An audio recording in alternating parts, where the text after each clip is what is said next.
The last prophet in the world, last prophet in the world, last prophet in the world to show how to be closer to Allah. He is Muhammad sallallahu alaihi wasallam.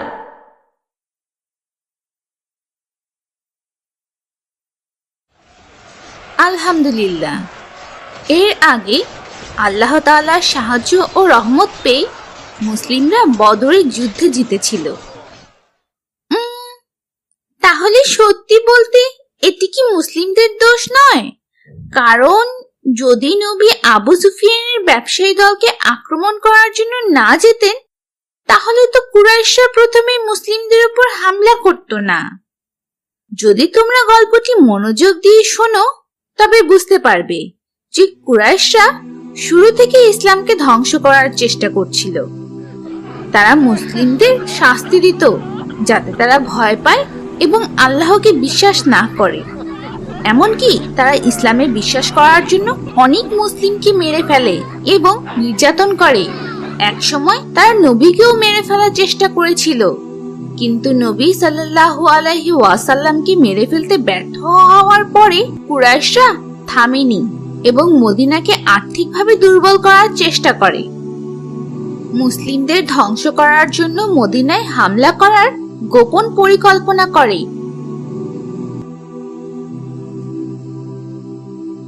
যদিও অধিকাংশ মুসলিম তখন মদিনায় চলে এসেছিল, তবুও কিছু গরিব মুসলিম মক্কায় থেকে গিয়েছিল।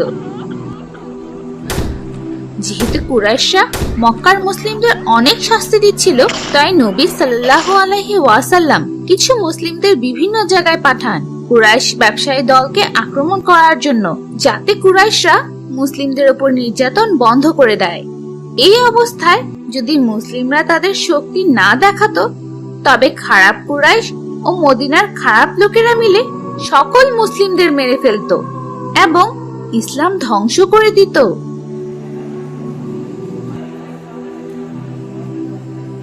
তাই বদরের যুদ্ধে মুসলিমদের কোনো দোষ ছিল না, কারণ মূলত মুসলিমরা যুদ্ধ করতে চায়নি, তারা শুধু ইসলামকে রক্ষা করার জন্য এটি করেছিল। খারাপ কুরাইশ নেতারা ভেবেছিল যে খুব সহজে ইসলামকে ধ্বংস করা যাবে এবং এই কারণে তাদের পরিকল্পনা ছিল যে বদরের প্রান্তরে এসে সকল মুসলিমদের মেরে ফেলবে এবং এরপর মদিনায় গিয়ে সকল মুসলিমদের মেরে ফেলবে। কিন্তু আল্লাহ তাআলা মুসলিমদের রক্ষাকারী। কুরাইশ সৈনিক যারা যুদ্ধ থেকে পালিয়ে শহরে চলে গিয়েছিল, তাদের মাধ্যমে বদর যুদ্ধে মুসলিমদের অবিশ্বাস্য বিজয়ের খবর মদিনায় পৌঁছে যায়।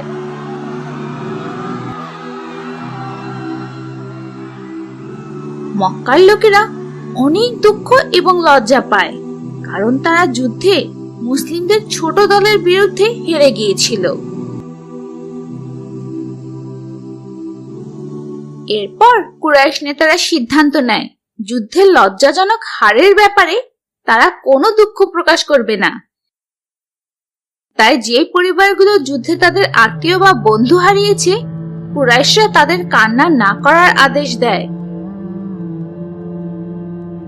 যেমন মুত্তালিবের এক ছেলে আসওয়াদ তার 3 ছেলে হারিয়েছিল। এর জন্য সে অনেক কষ্ট পায়, কিন্তু খারাপ কুরাইশ নেতাদের কারণে সে খোলাখুলিভাবে কাঁদতে পারেনি। লোকেরা বদরের যুদ্ধে মারা যাওয়া ব্যক্তিদের জন্য কাঁদতেও পারছিল না।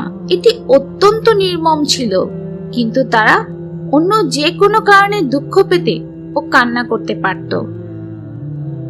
অন্যদিকে মদিনার ইহুদিরা মিথ্যা কথা বলেছিল যে মুসলিমরা যুদ্ধে হেরে গেছে এবং তাদের অনেকেই মারা গেছে। মদিনার মুসলিমরা খুব দুঃখিত হয় এবং চিন্তিত হয়ে পড়ে, কিন্তু যুদ্ধ শেষ হওয়ার পর মুহাম্মদ সাল্লাল্লাহু আলাইহি ওয়াসাল্লাম মুসলিমদের বিজয়ের সুসংবাদ দেওয়ার জন্য সাথে সাথে 2 জন সৈনিককে মদিনায় পাঠান। মদিনার সকল মুসলিম খুশি হয় এবং জোরে জোরে চিৎকার করে বলতে থাকে, আল্লাহু আকবার, আল্লাহ মহান।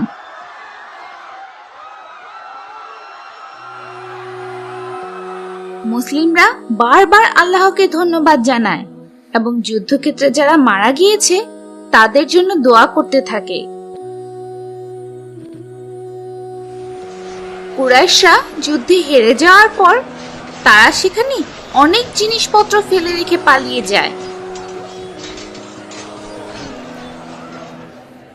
তাই আল্লাহ তাআলা যুদ্ধের পর মুসলিমরা যে জিনিসপত্র পেয়েছিল তা কিভাবে ভাগ করবে তা জানানোর জন্য কুরআনের কয়েকটি আয়াত পাঠান।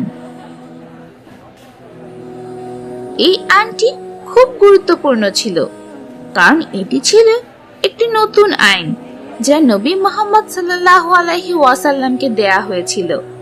কারণ তার আগে অন্য সব নবীরা শত্রুদের জিনিসপত্র সংগ্রহ করে এবং এক জায়গায় রাখত এবং এগুলো পুড়িয়ে দিত বা আল্লাহ তাআলা এগুলোকে অলৌকিকভাবে ধ্বংস করে দিতেন। এই পুরাতন আইনটির একটি উদাহরণ আমরা নবী ইউসা আলাইহি ওয়াসাল্লামের গল্পে খুঁজে পাই। যুদ্ধের 3 দিন পর নবী বদর থেকে মদিনায় ফিরে আসেন। মুসলিমরা যুদ্ধের সময় কিছু খারাপ লোকদের বন্দী করতে পেরেছিল, কিন্তু পথে আল্লাহ তাআলা তাদের বন্দী করা লোকদের মাঝে সবচেয়ে খারাপ 2 জন মানুষকে মেরে ফেলার আদেশ দেন, কারণ তারা ইসলামের প্রকৃত শত্রু ছিল। এই 2 জন লোক যখন মক্কা ছিল তখন তারা অনেক মুসলিমদের মেরে ফেলেছিল এবং নবীকে অনেক কষ্ট দিয়েছিল। যদি 2 জন সাহাবী যায়েদ ও উসমান রাদিয়াল্লাহু আনহু ইসলামের বড় সমর্থক হয়ে থাকেন, তাহলে তারা যুদ্ধে কেন যোগ দেননি? যখন নবী যুদ্ধের জন্য মদিনা থেকে বদরে যান তখন তার এক মেয়ে রুকাইয়া রাদিয়াল্লাহু আনহা খুব অসুস্থ ছিল। উসমান রাদিয়াল্লাহু আনহু এর সাথে তার বিয়ে হয়েছিল এবং রুকাইয়া রাদিয়াল্লাহু আনহার যত্ন নেওয়ার জন্য নবী উসমান রাদিয়াল্লাহু আনহুকে তার বাড়ি ছেড়ে যাওয়ার অনুমতি দেননি, যাতে তিনি তার স্ত্রীর যত্ন নিতে পারেন। এছাড়াও তাদের সাহায্য করার জন্য নবী যায়েদ রাদিয়াল্লাহু আনহুকেও মদিনায় রেখে যান। কিন্তু দুর্ভাগ্যবশত বদরের যুদ্ধের কয়েকদিনের মধ্যে নবীর মেয়ে রুকাইয়া রাদিয়াল্লাহু আনহা মারা যান। তাই মদিনায় ফিরে যাওয়ার পর নবী তার প্রিয় মেয়েকে দেখতে পাননি। অবশেষে যখন মুসলিমরা মদিনায় পৌঁছায় তখন মদিনার সকল মুসলিমরা বদরের যুদ্ধের মহান বীরদের স্বাগত জানানোর জন্য অপেক্ষায় ছিল। এটি মুসলিমদের জন্য সবচেয়ে আনন্দময় দিন ছিল। মুসলিমদের মদিনায় প্রবেশ করার দৃশ্য এতই আবেগময় ছিল যে মদিনার অনেকেই এরপর মুসলিম হয়ে যায়। মদিনার শক্তিশালী নেতাদের মধ্যে একজন আব্দুল্লাহ ইবনে উবাই ও তার লোকেরা মুসলিমদের বিজয়ের পর ভয় পেয়ে যায়। তাই সেই সময় তারা ইসলাম গ্রহণের অভিনয় করে এবং গোপনে মুসলিমদের ক্ষতি করার পরিকল্পনা করতে থাকে। মদিনায় পৌঁছানোর পর নবী সাল্লাল্লাহু আলাইহি ওয়াসাল্লাম কিছু সাহাবীদের ডাকেন যুদ্ধের সময় বন্দী করা কুরাইশদের ব্যাপারে কথা বলতে। আবু বকর রাদিয়াল্লাহু আনহু নবীকে পরামর্শ দেন ক্ষতিপূরণ আদায়ের জন্য বন্দীদের ব্যবহার করতে, কিন্তু উমর রাদিয়াল্লাহু আনহু নবীকে সব বন্দীদের মেরে ফেলার জন্য পরামর্শ দিয়েছিলেন, কারণ তারা সকলেই ইসলামের অনেক বড় শত্রু ছিল। বিভিন্ন পরামর্শ শোনার পর নবী আবু বকর রাদিয়াল্লাহু আনহু এর পরামর্শ পছন্দ করেন এবং সকল বন্দীদের মুক্ত করার সিদ্ধান্ত নেন, যদিও তাদের মুক্তিপণ হিসেবে 1000 থেকে 4000 দিনারের মধ্যে যে কোনো পরিমাণ পরিশোধ করতে হবে। সেখানে কিছু বন্দীরা খুবই দরিদ্র ছিল, কিন্তু তারা জানতো যে কিভাবে পড়তে বা লিখতে হয়। তাই তারা অন্তত 10 জন মুসলিম শিশুকে পড়া ও লেখা শেখানোর পর মুক্তি পায় এবং কিছু বন্দী যারা খুবই দরিদ্র ছিল এবং পড়তে বা লিখতেও পারত না, মুহাম্মদ সাল্লাল্লাহু আলাইহি ওয়াসাল্লাম তাদেরকে বিনামূল্যে মুক্ত করে দেন। দুর্ভাগ্যবশত বন্দীদের মধ্যে একজন ছিল নবীর মেয়ের জামাই আস, যে তার মেয়ে জয়নাব রাদিয়াল্লাহু আনহা এর স্বামী ছিল। জয়নাব রাদিয়াল্লাহু আনহা তখনও মক্কায় ছিলেন এবং তার স্বামীর মুক্তির জন্য একটি অত্যন্ত দামি গলার হার পাঠান। যে হারটি তিনি তার স্বামীর মুক্তির জন্য পাঠিয়েছিলেন, সে হারটি ছিল তার মা খাদিজা রাদিয়াল্লাহু আনহা এর, যেটি মুহাম্মদ সাল্লাল্লাহু আলাইহি ওয়াসাল্লাম খাদিজা রাদিয়াল্লাহু আনহাকে বিয়ের উপহার হিসেবে দিয়েছিলেন। নবী যখন হারটি চিনতে পারলেন, তখন তার চোখে পানি চলে আসে। তিনি আবু আসের কাছ থেকে কোনো অর্থ না নিয়ে তাকে মুক্ত করতে এবং নিজের মেয়েকে সে হার ফিরিয়ে দেওয়ার জন্য সাহাবীদের কাছ থেকে অনুমতি চান। কিন্তু নবী তার মেয়ের জামাইকে একটি শর্ত দেন যে তাকে তার স্ত্রী জয়নাব রাদিয়াল্লাহু আনহাকে তালাক দিতে হবে, কারণ একজন মুসলিম মেয়ের কোনো অমুসলিম স্বামী থাকতে পারে না। শর্ত পূরণের পর আবু আসস মক্কায় ফিরে আসে এবং তার স্ত্রী জয়নাব রাদিয়াল্লাহু আনহাকে তালাক দেন। এরপর জয়নাব রাদিয়াল্লাহু আনহা মদিনায় তার বাবা নবী মুহাম্মদ সাল্লাল্লাহু আলাইহি ওয়াসাল্লামের কাছে ফিরে যান। আবু আসস কি পরে মুসলিম হয়েছিলেন?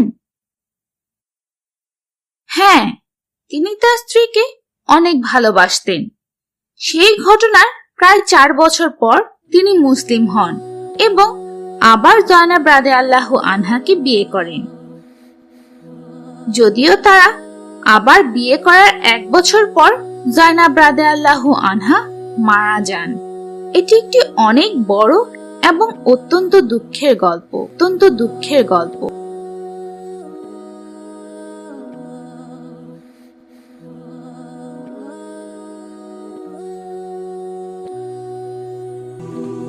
The prophet story